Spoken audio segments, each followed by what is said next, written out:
awesome. So good afternoon and welcome to CompanyRoots. Today I'm interviewing Mr. Shadi Bakour, the co-founder and CEO of PathWater, an organization looking to save the planet through the world's first refillable bottle with purified water. PathWater has partnered with One Hotels, Empire, been featured on the New York Times, Forbes, Business Insider, and has even been sponsored by Salesforce and Guy Fieri. Mr. Bakour has also been deemed a Forbes 30 Under 30 social entrepreneur in 2020. It is a privilege, and I'm truly honored to interview you today. My name is Raul Kavoru. I'm a junior at St. Paul School in New Hampshire, and I'm the president of CompanyRoots. And the first question that we always ask is, what are your company roots, and how did they help you in shaping your ideas and really becoming the person you are today? It's a great question, and I think what the first thing that pops into my head is that a lot of times people go into business to make a lot of money, right? Yeah, But one of the things that you find out along the way is that it's not about how much you make; it's about who you have to become in order to ultimately succeed in the business world. And so that's what I'm really proud of is how I've personally and professionally been able to evolve. And my roots, they go back to, I've worked in various places, but really when we started, it was from scratch. It was yeah, no experience, no connections, no money, just that entrepreneurial dream to build something great and something that really has a big impact on the world. that's awesome. And I'm actually a huge fan of the show Shark Tank. You must know it. And Yeah, of everyone I course. see there is a big hustler and someone who really wants to make a world a better place through whether it be just a straight profit organization trying to just create new things or even just a nonprofit, socially driven organization. And a lot of the things I see is so many of these entrepreneurs really have good mentors behind them. And so for everyone to be successful, we all know that there's a great role model behind them. And so who would you say is your inspiration and mentor for your success? And how did they impact you and really develop your social impact roots?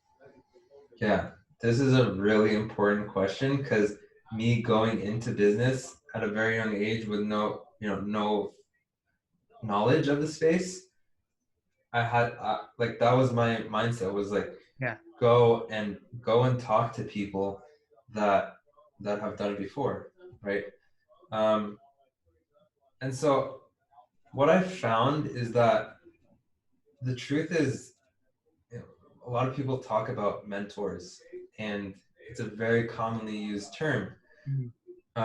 And so, like the first time I went to one of these startup events, and I saw that the guy from 500 Startups, this really great incubator, um, and he like I felt like we would connect, and we have the same background and things like that. And so I went after the event, after he spoke at the event, I went straight up to him, and I Wow. was like, I want you to be my mentor. And this is like when we were nothing. Um, and he was like, okay, he was like, all right, I mean, sure. I kind of like put him on the spot in front of like 100 people. Um, so he accepted, and I got his email address, but he really never, that never ended up happening. Like it never really came to fruition. And so what I found out is that yes, there are people that could formally mentor you, but more important, the value that I've found from the people that I've learned a lot from that I would call my mentors are not really formal mentors. Like Yeah. there isn't a mentorship program, for example, or there isn't a weekly call or a bi-weekly or even a monthly call. It's more like, hey, I'm going to go work on my aspirations, Mhm. and I'm going to keep you informed along the way, whether it's, I call you once and then I don't talk to you for the rest of the year. And then the next year something pops up and then, oh, hey, I'm going to call you and I'm going to get a little bit more information from you. And then a little bit more information from this person and that person. So although a lot of times I have seen people be in a formal mentorship situation, that wasn't the case for me. And so there's so many people that have kind of touched my business in a way um, that has just been absolutely game changing. Um, and you take like little tidbits and pieces from each and every one of them. Um, yeah, so I mean, I could list off so many different people that have, you know, been part of the process, from my family friend who had nothing to do with entrepreneurship or business. He was just a sales guy at IBM, to, and he's amazing because he just, someone to bounce ideas off of and someone to talk to, um, to, some of the most successful people in the business world today that, whether they're an advisor to my business or they sit on my board, or they're just someone that I've spoken to. Um, I love to tap into those resources, and I always believe that from day one, it was like, go and talk to as many people as you can about your idea. That's what I thought to myself, and I think that really empowered me because you can't do anything alone. You have to work with other people, and if you can figure out how to leverage other people's experiences and bring it into your own situation, that's really where a lot of the value comes. Definitely, yeah. And kind of transitioning into Pathwater's origins, your organization is really able to use a pain point in the world as an opportunity for innovation. And so before founding Pathwater, how the stat there will be more plastic in the ocean than fish by the year 2050 impacted your desire to create and form your organization? Yeah. So honestly, I'm going to be honest with you. Hmm. Me growing up, I'm originally Middle Eastern. I'm Arab American, born and raised in San Francisco, but I come from a more developing country. That's where my family comes from. Hmm. And so going back home to Syria and Jordan, you see, I mean, the habits, the lifestyle is completely different. Like, people don't think it's weird to, once you're done eating that Snickers bar, to just throw it Yeah, on the sidewalk. It's normal. It's totally cool. And no one says anything about it. And no one's gonna, yeah, hey, pick that up, like they might here in the U.S.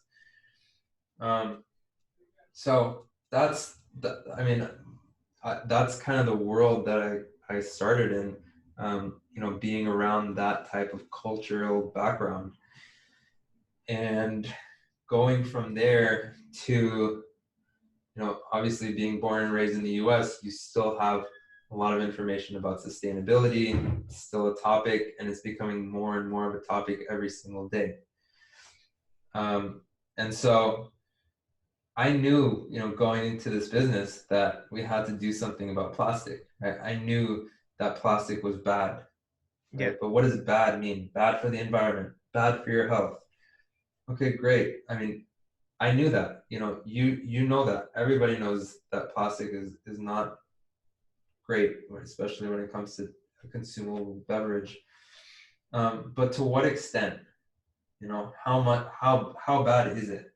hmm, And I always say that Pathwater, the idea of path is going along that same journey that we went along, to become extremely passionate about the mission behind what we're doing.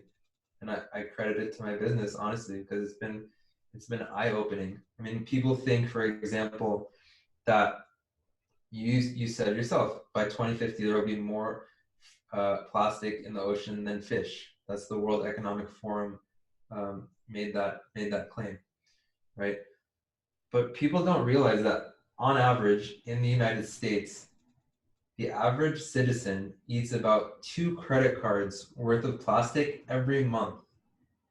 Every month, we eat about 2 credit cards just in our food system, just from the microplastics. You can't see them, you just eat them. And so we're not saving the fishes anymore. We're not saving the turtles anymore. We're at this point we're saving ourselves, right? And so it's honestly mind blowing, and there needs to become a level of awareness, and I think it's finally coming, where major organizations like San Francisco International Airport completely banned the sale of single-use plastic bottled water. And that Yeah. was absolutely huge. And it set a precedent for the rest of the world. The rest of the world can look at this one airport and say, look, they did it. They got rid of all plastic. It is possible. And so we just want to be able to provide the best solution out there for these organizations and companies and consumers and people to change their habits and to change their behavior of how we're delivered, how water is delivered to us on a day-to-day basis. How do we consume water on a day-to-day basis globally? And I always say 40, 50 years ago, bottled water didn't even exist. Hmm. It was, people thought it was crazy to go to the store to buy a bottle of water. I have my tap right here, right? And then over time, slowly over time, we've kind of been brainwashed, honestly, to think that it's normal to go to Costco or whatever store, and buy a gigantic box of water, throw it in your trunk, let it sit in the sun for 7 hours. You drink it for 7 minutes, and you toss it once you're done drinking it, and it lasts in the environment for another 700 years. Hmm. It takes 700 years for plastic to decompose. Wow. So every single piece of plastic that's ever been created in history still exists somewhere on the planet today. And we think that, okay, well, it gets recycled. No, actually, only 9% of plastic worldwide is actually recycled. So the other 91% is either floating on some gigantic island twice the size of Texas, or it's in landfills, or like I said, it comes back into the food systems, comes back into the soil, and just it's really toxifying this planet. Yeah, no, that's definitely uh, something that's really eye-opening to someone who kind of really understands that fact firsthand. Yeah. And I'm sure, like in developing Pathwater, there was a lot of prototyping and actually developing the bottle. So, what was the design process in physically developing the bottle and really bringing the project to life? Yeah. I mean, they always say where there's a will, there's a way, right? And we didn't, like I said, we started from absolutely from scratch.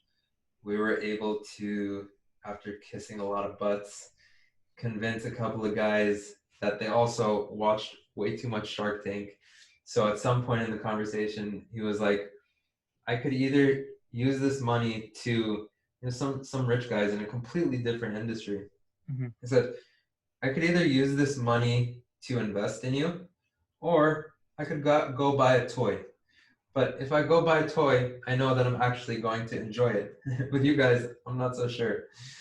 Um, and so, but long story short, um, we continued to negotiate with them. We got to a point where he was like, and for that reason, I'm out. He pulled the Kevin O'Leary.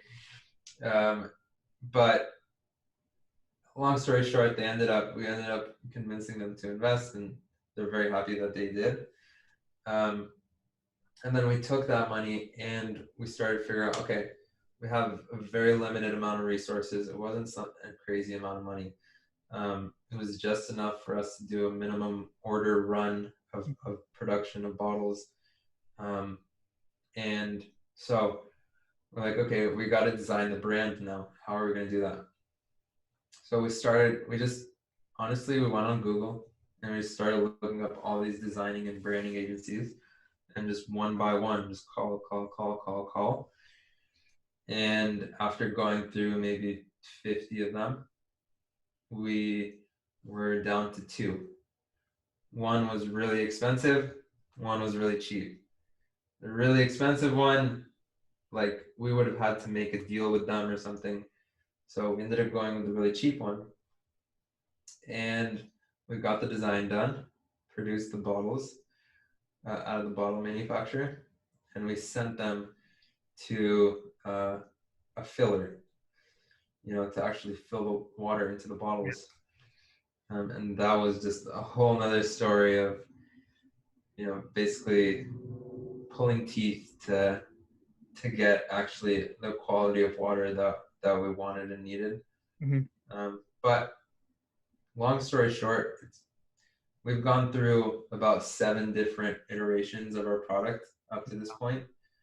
Yeah, we got a different name, a completely different branding, different cap, different, shape.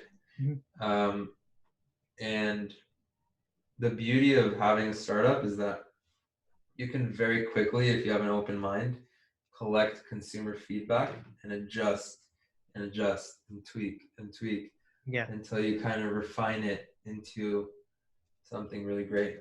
Yeah, and I'm sure what's really incredible is that your organization has gone through those 7 iterations and really wanted to improve the bottle and continue looking for ways to better the physical product. Um, Yeah. and so, what advice would you give to those young environmentalists who really want to make an impact in the space, um, specifically maybe in the plastic industry and trying to reduce plastic? What would you recommend to them? I would say it's an amazing thing if that's what you're trying to do. Um, but you got to think about it in 2 ways, right? There's the environmental aspect of what is the environmental problem that you're solving. Mhm. And then there's the other side of it, which is the business aspect. Yeah. And both have to be there. You can't have one and not the other. You can have a great business, but if it doesn't have a mission behind it, if you're not actually providing value to the world, then, you know, it might not be worth it for you. Mhm.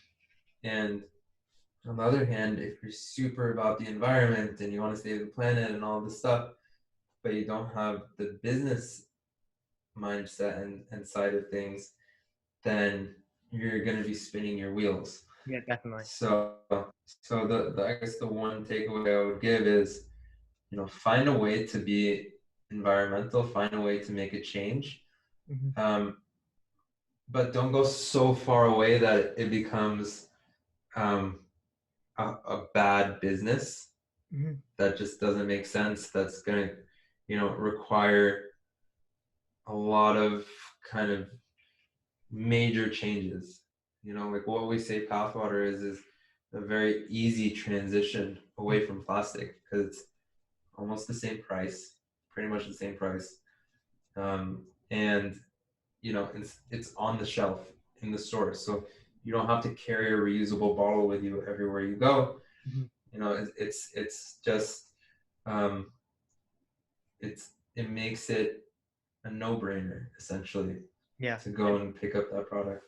Yeah, and definitely with our modern society, people love the products that still keep the intact core, but really have something else that kind of makes it more unique and more impactful.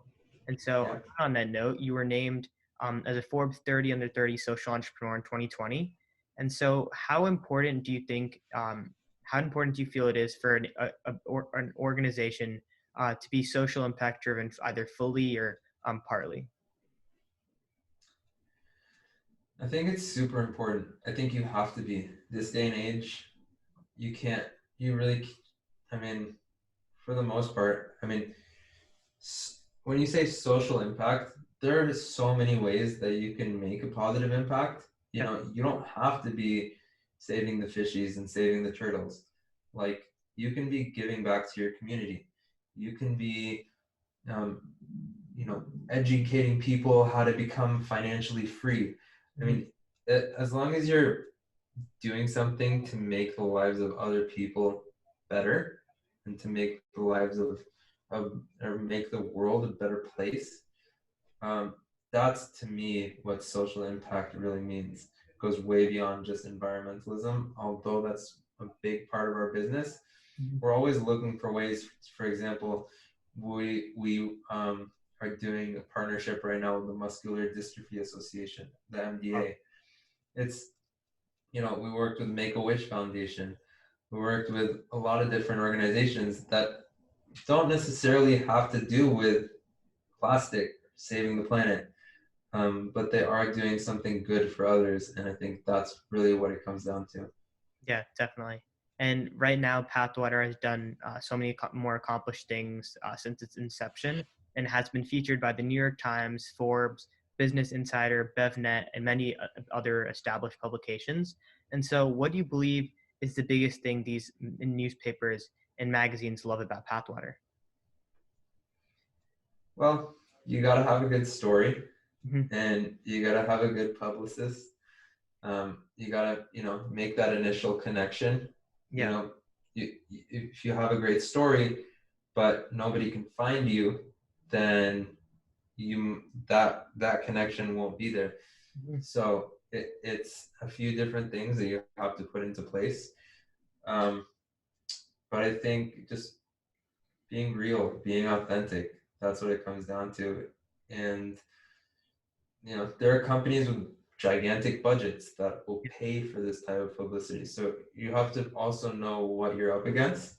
Mhm. Um, but when you're doing something and when you're solving it in the right way, that's I think where the real change happens. It's not from people trying to make a bunch of money off of some trend, like a consumer trend of, oh, everyone's talking about no more plastic, so why don't we start this company that you know can make a lot of money from this. I think people can see through that, and publications can see through that too. Yeah. So they want to tell a story that's going to resonate with their readers, with their audience. And I think being authentic, being real, and providing a solution, not a business opportunity, is what people are really looking for. Yeah, and people crave that unique origin, something that's um so unique and so authentic and genuine. And so behind every organization, there has to be a great team. So what process do you go through when hiring Pathwater's professionals, and what skills do you look for, and what is this overall company culture that you're looking to create? Yeah, some great questions there. A lot of the people that have joined our team Hmm. have left 15, 20 years at some of the biggest food and beverage organizations in the world. Um, and they do it for a few reasons. Number one is because it's a high growth opportunity, right? They obviously want to take care of themselves and their families and have something that they can live off of Yeah. comfortably. But more important is that people are sick and tired of working in the same job every single day. That that just stops at the dollar, just stops at the buck. But when you actually feel like you're doing something greater, it's greater than me, it's greater than you, it's greater than all of us. Um, I think you wake up every morning with a different sense of fulfillment. And and so if you can, like I said, have both of those pieces, the business side and the mission side, those two things coming together create this amazing um, opportunity to live a life with purpose. And we spend so much time working or in school, and just doing the same thing over and over and over every single day. And so you got to make sure that what you're doing is actually something that you want to do with your time and with your life. And so I think that's really what's helped us succeed and helped us bring some of the top talent from the industry Yeah. to come around us. And I'm actually working on another nonprofit myself, and I can't really do so much of what the work that we've been able to accomplish is very much so due to the team that we have behind our organization, and so I can't really thank them enough. And um, Absolutely, yeah, and we always absolutely, same here. yeah, definitely. So we always end the interview off on the same question: what advice would you give the current and next generation of high school and college students that would like to start the process to make a positive impact on society? And how would you recommend they start this process? Yeah. There is, okay, what I gotta say is there is no right or wrong answer. Everybody wants the right answer. Mhm. There is no right or wrong answer. I mean, you gotta, for me, what it was just going out and figuring out, you know, what makes sense to do, and again, it has to go to what is the purpose, what is the, why are you doing it, what is the reason that you're doing it, and then is it a real idea that can actually succeed and get, you know, people behind it and all of those things. So I think it's really important to have that kind of mindset from a very, very early stage, and you try it and you fail, and I mean, your failures are just learning lessons. Yeah. I've had a ton of failures. If I sat here and told you about all the businesses and ventures that and like projects that never really got, as big as Pathwater, we could sit here all day. Yeah. So you see all the success out there, you see all the people, on Instagram and whatever, but nobody talks about their failures. Nobody talks about when they lost $1 million in the stock market. Everybody talks about when they made $1 million in the stock market. And so I wouldn't be swayed by that ideology. I Mhm. would just really focus on the idea that, you can create something. Um, if you look at all the businesses in the world, there are thousands and thousands and thousands of businesses in the world, Yeah. or organizations, nonprofit organizations. There's thousands of them, right? What's to say that that person, is smarter than you? Nothing. Absolutely nothing. It's just their will and their focus and their energy, and they put everything into that because they believed in it. Mhm. And again, probably a lot of them failed a bunch of times, but that one time they may have succeeded, and they get all the benefits that come with it. So it's smart to start early. Mhm. Don't necessarily have to be in a rush. Again, there's no right or wrong answer. Today I talked to a guy that was also Forbes 30 under 30. I'm 29 years old. This guy was 24 years old, Wow. and he's starting this gigantic, robotics company called MadeBots, and genius kid, and really, really inspired me. He started his first business when he was 7 years old, and so those types of stories kind of really excite me about the future, and hopefully what we'll continue to create. I think Pathwater will not be my only baby for the rest of my life. I think I have a lot of ideas that I want to bring to the world and that I want to try to create, and so I'm really excited about that as well. Yeah. That's awesome. Yeah. Well, thank you for letting me interview, kind of hearing your story and some advice you gave to the next generation. It was incredible.